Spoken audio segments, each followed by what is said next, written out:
Well, what's up, TCTC? Hey, can we give it up for John? How awesome is that? That's pretty incredible, I'm not gonna lie. It's amazing. Hey, my name is Justin Knowles, and I get to hang out with you guys all weekend. I come from Southern California, all the way out here to Tennessee to hang out with y'all. And I already said y'all. I'm already feeling Tennessee. It's pretty great. I'm really excited. I'm a youth pastor out there. It's called Sandals Church. I've been there for a while, and I've been ministering to teenagers just like you guys for the last 16 years. Little bit about me.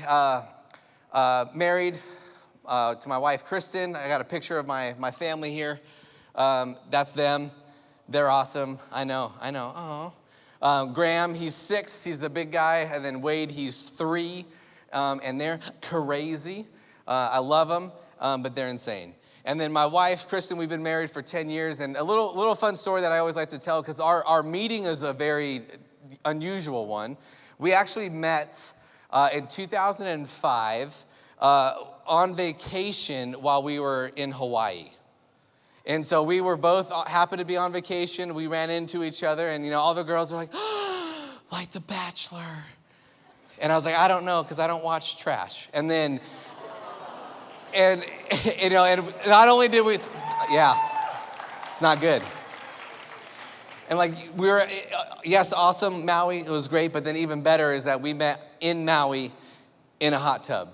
And all the guys are like, yeah. And it was, since then, we found out that we went to the same school, and we kind of hung out. But here's the thing. It wasn't love at first sight. It was for me. But she kept me in the friend zone for 4 years.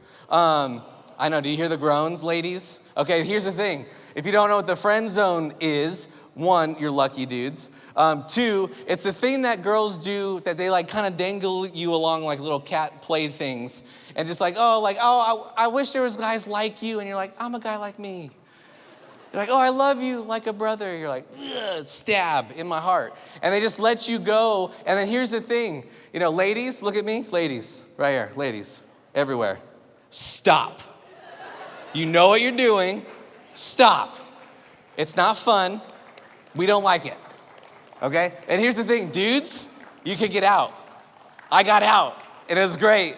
You could win. You could get out of the friend zone. Now we've been married for 10 years, and we have 2 beautiful boys, and it's awesome. I won, right?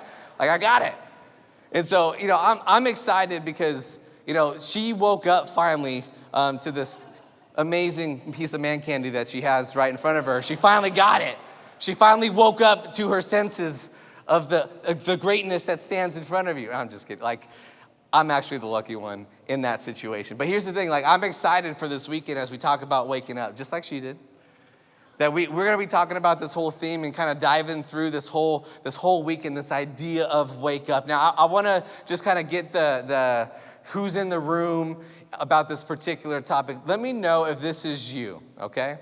When you, in the morning, you're asleep, sound asleep in your comfy bed, you're all comfy. And if you wake up like this, ready? You're sleeping, and you go, I love today. You're just, raise your hand if you're the morning person, just ready to go right off the bat. Let's raise them high, don't be shy. Don't be shy if that's you, it's okay. Lord, I just want to pray over these sinners.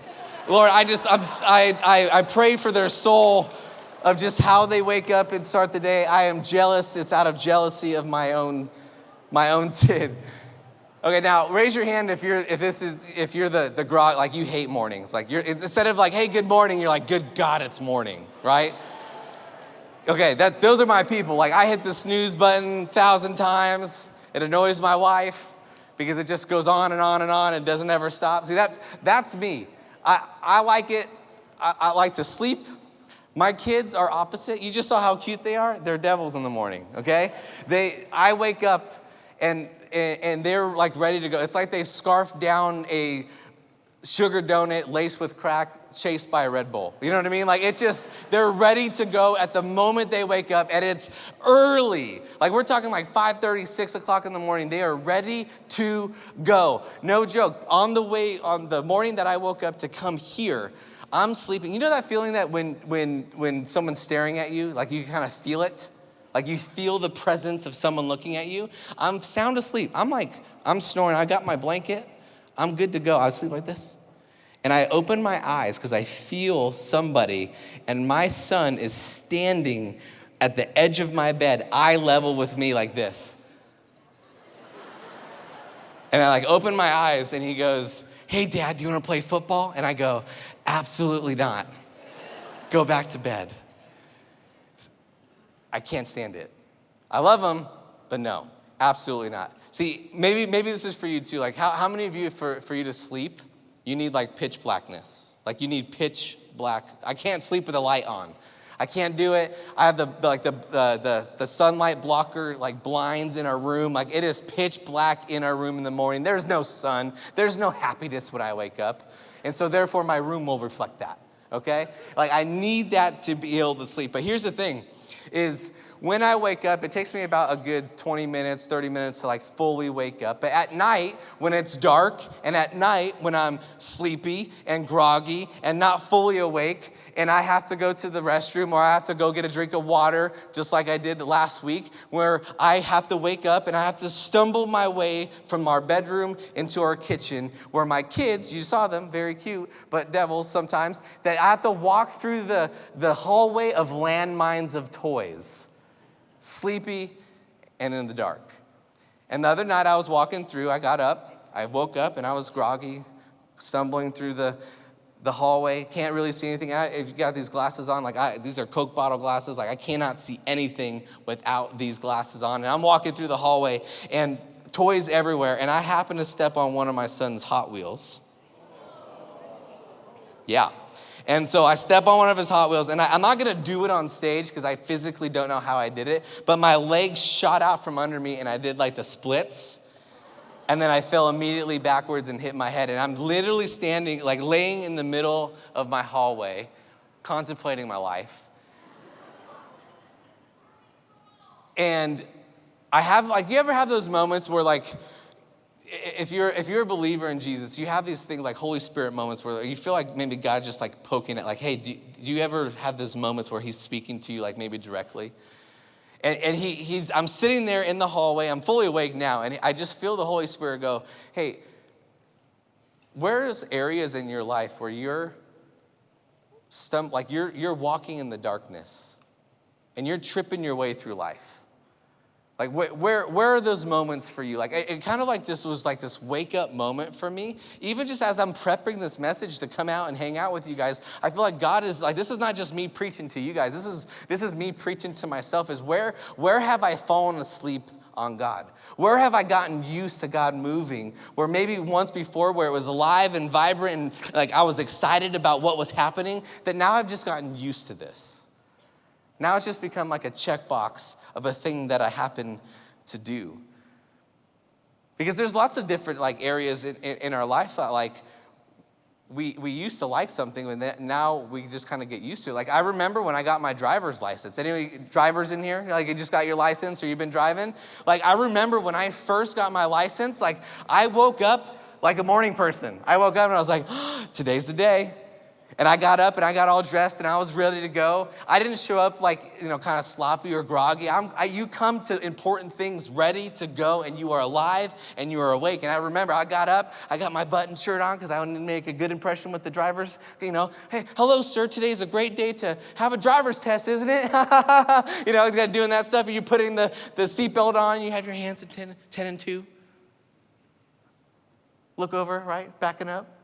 Hand over the seat. If you know this, right? If you know, you know. And you're doing everything. And the first time that you get your license, you are excited. And you're making sure you're following all the rules. If the speed limit's 35, you're going 33. Right? You don't want to get pulled over right off the bat. You're just making sure. So you're going, and then what happens?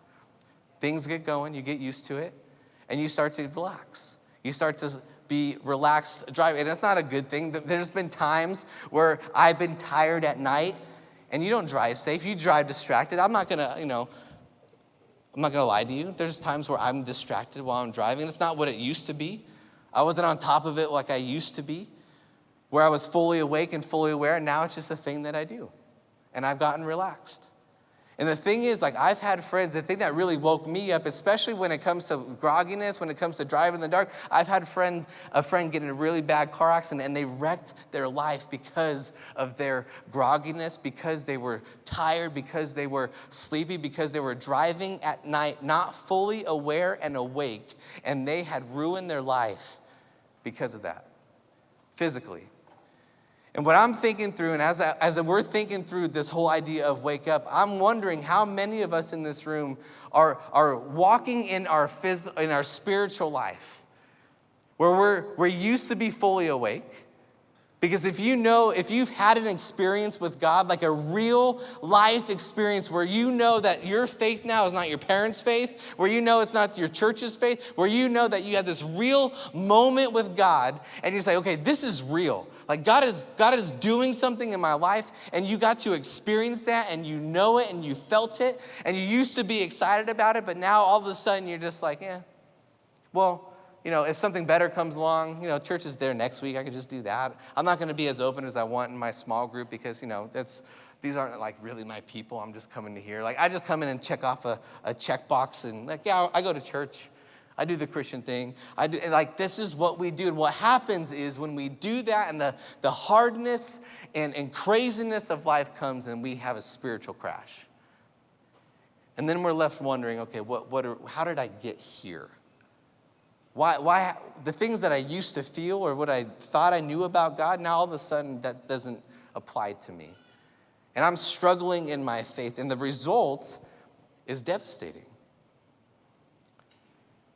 Because if you've experienced that with God, you know what that feeling is like. You know what it's like to be full on cannonball into your faith, and you know what it feels like, maybe for you, that it's started to just kind of parts of your life has drifted into the dark. And you're not as excited as you used to be. And if we're not careful, living out our faith, half asleep, in the dark, like driving a car, it could end up in a spiritual devastation where you're wondering, how did I get to this point? What am I doing? Do I believe this? Is this real anymore?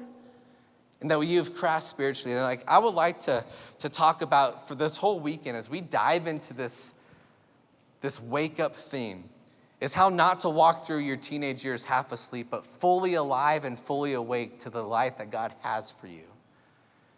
Like what would happen if you walked out of this weekend fully knowing and fully aware with God, what he has called you to do and who he's called you to be? It would change everything. And I'm sure we could agree that living fully awake and doing things is way easier than doing things half asleep and groggy. Same thing with our spiritual lives. When we are awake and walking in the light of Jesus, it changes everything. And so what I would like to do for the rest of tonight is I would like to walk through Ephesians 5. And I would like to listen to what Paul does here as he invites us to walk as children of the light, to live in a way that's pleasing to God, and that he loves us, and he's called us to be his children, and that this is how we live a more fulfilled life, to the life that he's called us to live. Because here's the truth. We have a real enemy, that Satan will use darkness to put us to sleep to the things that God is doing. Now, God's light is what could wake us up again. And here's what I've noticed, and maybe you felt this as well, because I always hear students all the time tell me, hey, Justin, I just feel stagnant in my faith. I feel stagnant in my faith. And I would say, no. Here's the thing. When it comes to faith, there's no such thing as a stagnant faith. There's no standstill, because what I've noticed even in my own life is that we are constantly making the conscious decision to follow Jesus step by step every single day, choosing to follow him and move closer and closer toward him, or we're slowly drifting away from him. And for many of us, it's unintentional. Most of us at the time is we're drifting away because we're not being intentional with our relationship with Jesus. We're just not doing anything. And what happens is just like a little breeze, it just kind of floats you away closer and closer into the darkness.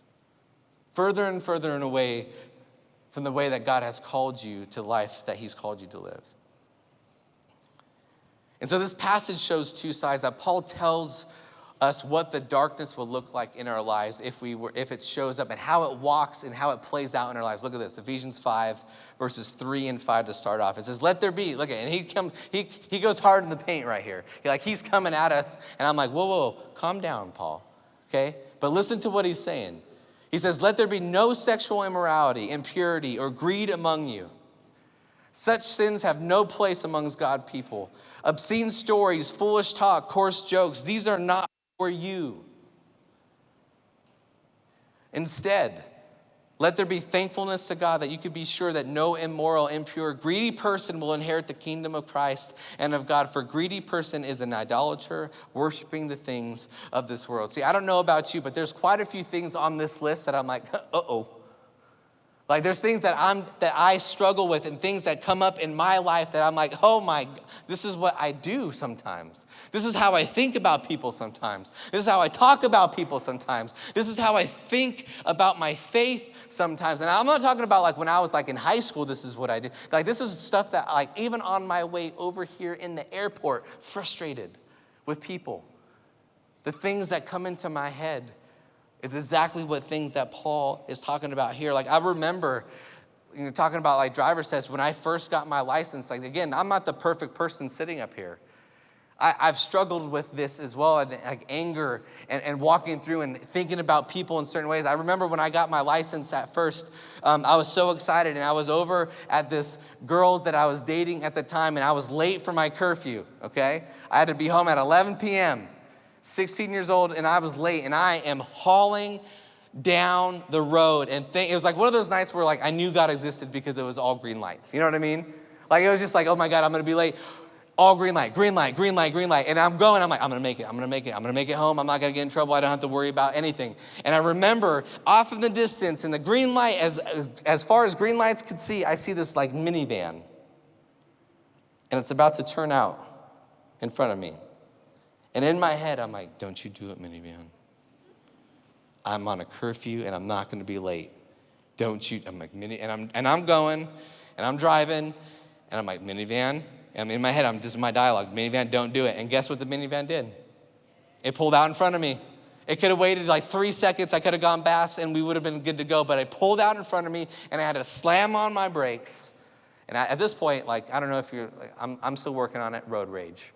Like when stupid drivers are my least favorite thing on the planet. And I pull out into this, and I pull over, because all I want to do when someone's a bad driver, all you want to see is their stupid face, right? Like I just want to see who did this to me. And it was this mom in a minivan, and I pull over. I'm 16 years old, right? And what I'm about to share with you, we could be real, right? I could be real with you, honest with you. This is a vulnerable spot for me, okay? Can I be real? Yes? Don't do what I did. I'm just telling you what happened, okay? I pull over, pull it to the next door. I drive up really fast. I look at her dumb face. And she's like looking at me, and I gesture to her in a way that angry drivers drive, like what they do, with a hand and a certain finger, if you will say. You know what I'm saying? You get what I'm saying. Don't do it. I'm just telling you what happened. And, and I'm just like, and she rolls down her window and she's yelling at me. And then and at this point, I'm like double bird. Like, I'm just like, I'm late for my curfew. And I go home, I make it on time, and it's great. This is like on a Thursday. And then on Sunday, right, because I'm a really good small group leader, an example to the boys that I was leading at the time, one of the new guys into my group says, hey, Justin, my mom wants to meet you. And you guys are jumping ahead. And I'm like, absolutely. I would love to meet you. Love to meet your mom. And I walk up, and he taps her on the shoulder. She turns around, and our faces meet. My face and her dumb face. And and we met that Thursday on the road. Like, needless to say, he didn't join my small group at that time. His mom wouldn't let it happen. But again, like this is who I am. And my guess is that there's some parts of you that even though you might have moments of walking in the light, that because of our sinful nature, we tend to drift back into the darkness. That there's moments of our life that we're like, if we're real, there's parts of you that do this. And if we're not careful, if we're not aware of this, if we're not awake to this, that this becomes, the sliding into the darkness becomes more of your life than walking in the light. And that could be devastating. Because we either tend to drift towards God intentionally, or we either tend to drift into darkness unintentionally. And if we're not aware, we end up drifting and we don't even know. We're not even fully aware of what's happening. In verse 14 of this chapter, Paul calls these people sleepers. Look what it says. In verse 13, it says, "But their evil intentions will be exposed when the light shines on them, for light makes everything visible. This is why it is said, 'Awake, O sleeper, rise from the dead, and Christ will give you light.'" If you want to know how to begin to walk in the light, is that you have to allow other people to speak into your darkness.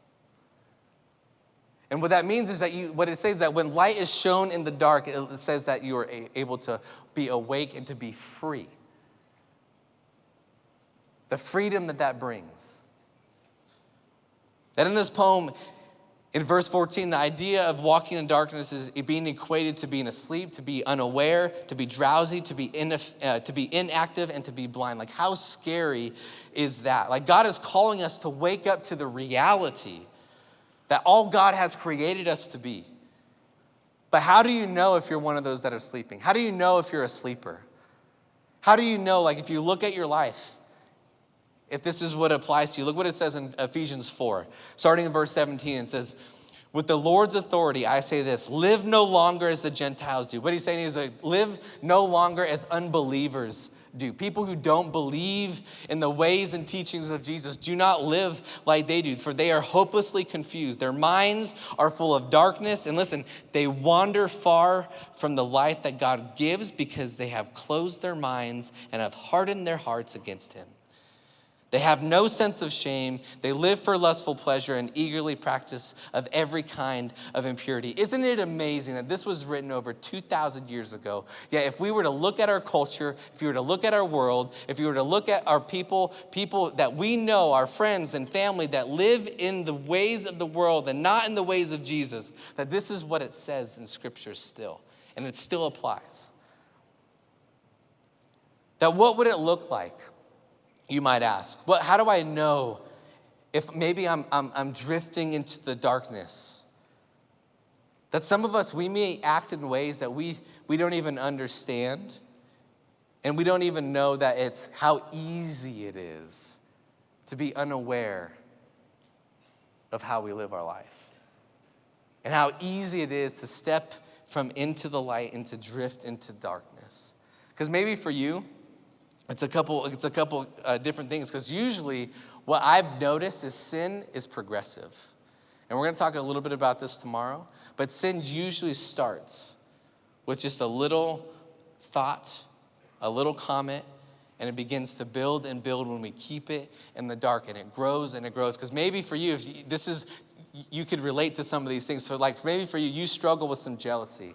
Or maybe you struggle with some things in mental health. When you think about like our phones and our social media, that it could just start with an innocent post from a friend that you get jealous of. That you get jealous of the things that they're doing in their life, of what their family gets to do. And then it starts to create a little bit of bitterness in your own life. Bitterness towards your friend, bitterness towards your parents for not providing the same kind of life that your friends do. And then what happens is that you compare your regular, boring life with the highlights that everybody else posts, because that's what all social media is anyway, is the highlights of other people's lives.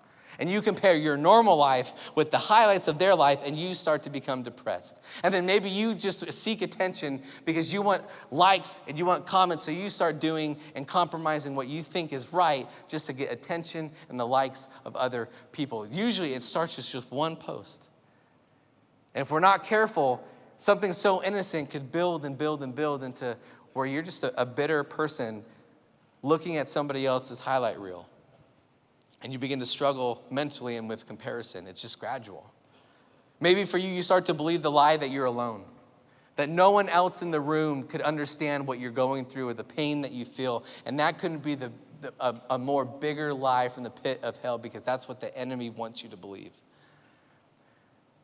That you're telling me that in a room of 2,500 people that there's no one who understands what you're going through, the pain that you're feeling, or the same situation that you're going through. Because what happens when we start to believe that, just one little lie that you believe starts to grow into, okay, well, I'm not going to share, I'm not going to expose what's going on in my own life because I'm afraid what people are going to say in my small group. And if I don't want to go to my small group anymore because I don't want to be real and open and honest with what's happening in my own life. And then you become isolated and you don't share, and it begins to build and build and build. And what happens is, because that's what sin does. Here's the thing. Sin doesn't want to just kill your vibe.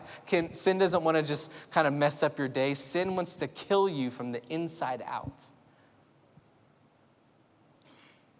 And you just let it fester because you believe the lie that you're just the only one going through this. You're the only one dealing with this.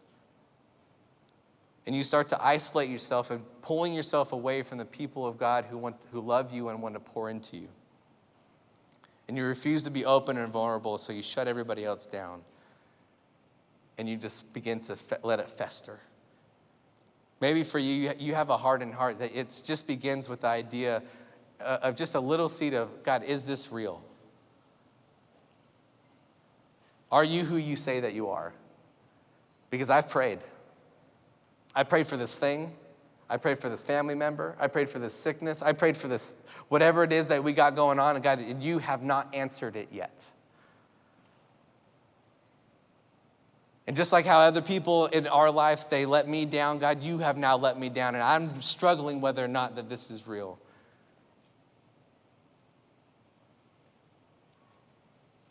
See, all these things are things that we do, things that I've struggled with, things that you, if you're honest with yourself, you have struggled with as well. And if you're not careful, what happens is that we unintentionally chase after these things. And if we're not careful, we begin to drift in from the light into the darkness without even noticing, because it's so subtle.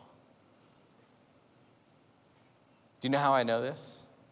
I'm just curious. Have you guys noticed that the lights have gone down since I've been talking? I'm just curious, because if you didn't know, because it's been over time, it's been kind of going down. Can you put them up to when I started? They were like this.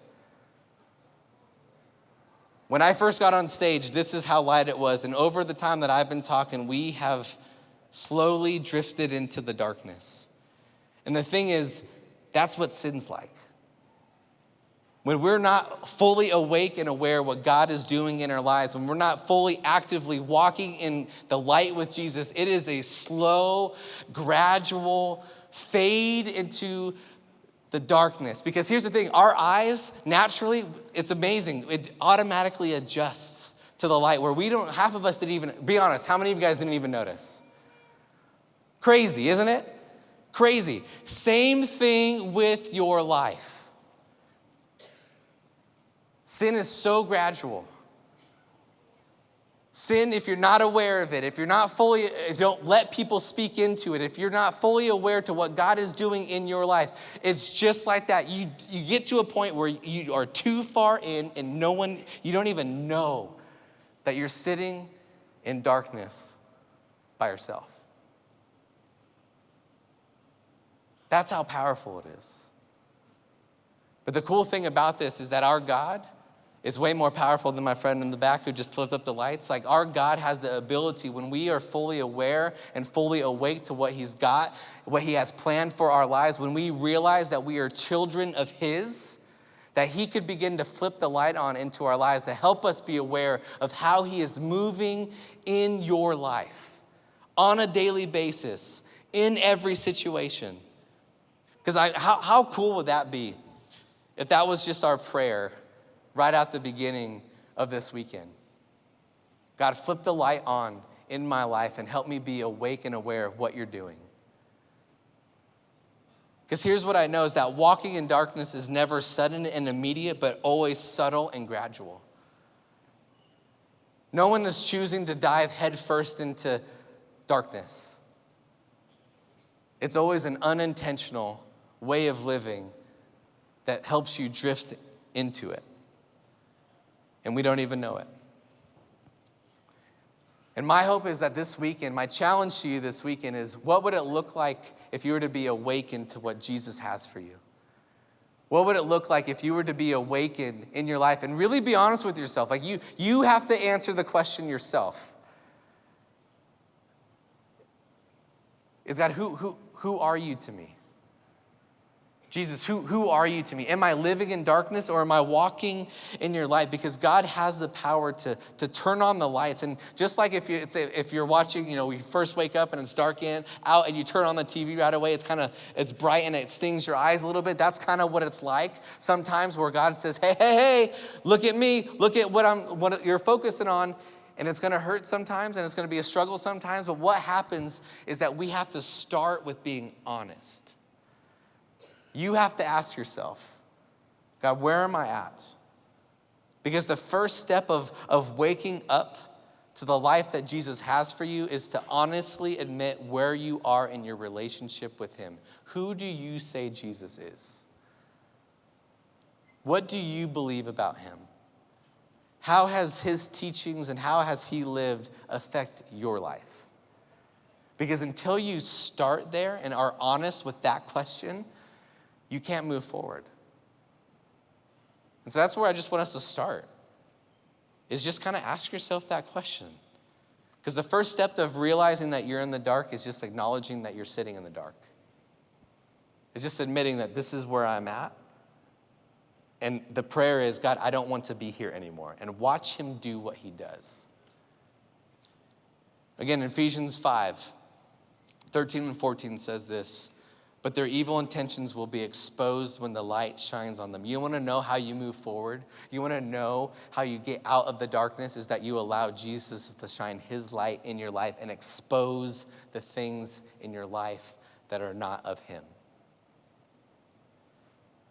For the light makes everything visible. This is why it said, awake, O sleeper, rise from the dead, and Christ will give you light. And the key, as you go into small groups, as you do encounter times, as you have conversations with your friends, as you have conversations with your leaders, as you have conversations with your youth pastors, the key is honesty. Be honest with where you're at. So my question as we kind of wrap up our time is this, and again, this is something you guys could talk about on your own. Do you want to be awake to what Jesus has for you? Because the life that he's calling you to live, I'm telling you, is worth it. It's better than anything that you could ever dream for yourself. And it's up to us to be awake and aware of what he's doing. Or are you content with being in the sleepy darkness and living in a way how you want to live versus the way that God has called you to live? That's the question that I want to start off our weekend as we get to dive into this all weekend long. I'm really excited. Let me pray for you as we end our time. Jesus, thank you for this time that we get to be here. Thank you for all these students, all these leaders, God, from all over the place. God, I pray as we talk about this idea of being awakened to what you're doing, God, that we are to wake up to how you are moving and shaking and acknowledging you in our lives. God, help us not drift into darkness. Help us not let it be a subtle, gradual shift, God, just like how the light, God, how we didn't even know that the lights have gone down. Help us, God, realize where we are at. God, help us be honest and be vulnerable. Help us be real. It's not a sign of weakness when we are, but God, instead it's a sign of strength and bravery, God, to allow others and you to shine your light into our lives so that we could walk out of the darkness and into the life that you've called us to live. God, help us just start there, God. What would this weekend look like if we were just honest with that first question? It changes everything. God, help us flip on the light, to wake up, to get out of the darkness, to be intentional with living for you. And God, we are so thankful that even though sometimes we drift into that darkness, even sometimes we drift away from you unintentionally, because we're not being proactive in our relationship with you, God, that you are so full of love and grace that you let us come back. And God, that you want to help us live out the life that you've called us to live. God, we pray this in your name. Amen.